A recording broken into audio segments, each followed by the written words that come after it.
After today's terror attack in Brussels, the president of Ghana and the Ivory Coast addressed the Africa CEO Forum in Abidjan earlier today.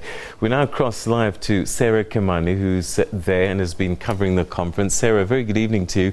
Can you tell us briefly what the president said to the delegates?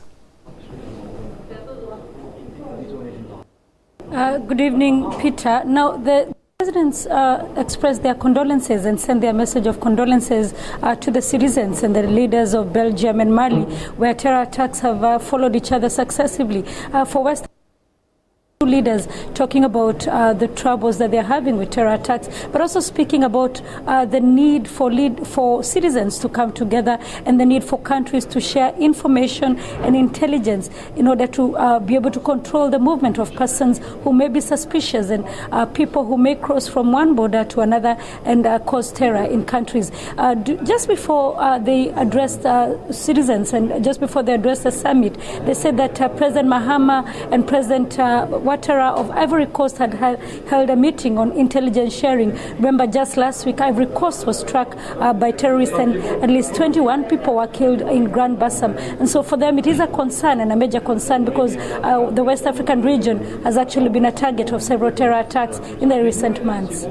What did they say, if anything, about these increased occurrences of terror in the region of West Africa? This must be now, I guess, a great regional concern.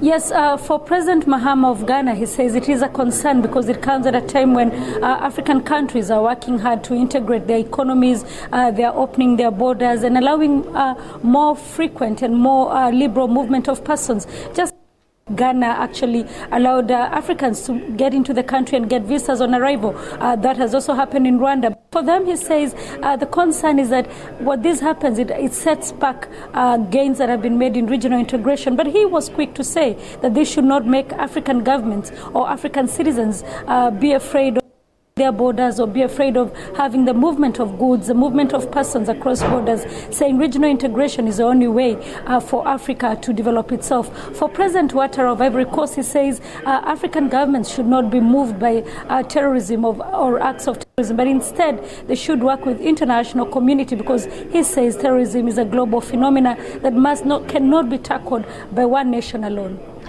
So despite these terror threats, business continues, and in fact more than 1,000 delegates arrived for this conference. What else have they been discussing?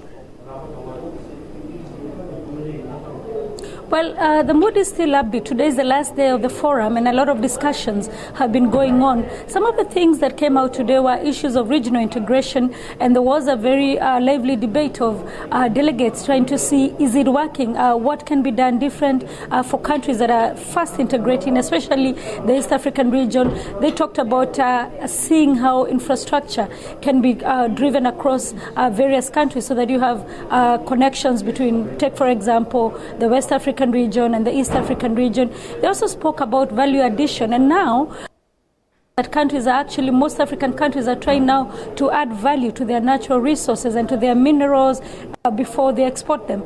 Ghana saying that they have now opened and are working on 2 refineries so that they can refine their gold before they export it, saying that will add value. And also they say it will cushion Africa in terms of when the economic shocks like what is happening now. Talking about adding value, there's also talk about increasing the brand of Africa. Tell us about that.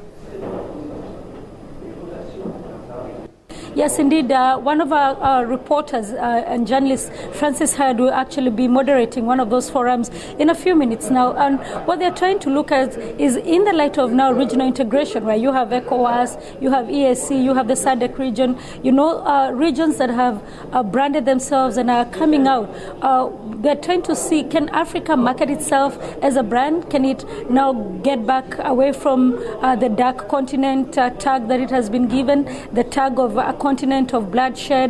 Can they now start being seen as a destination for tourism, a destination for trade, the first port where somebody, if they want to take, for example, if it's West Africa, if they want to get the best African fabric, can they say that you can come indeed to any West African country and get that? So that discussion will be going on to see how Africa can move itself from the brands that have been there as a dark continent, as one of losers, but to one that is an investment destination, not just one country, finding itself as a continent. Sarah, we're going to have to leave it there. Thank you very much indeed. Apologies there for the breaking in the picture quality there, but it was live all the way to Abidjan in Ivory Coast, and that's where Sarah Kimani has been reporting from. And she's there with colleague Francis Hurd. She was talking about her now. And in fact, Francis...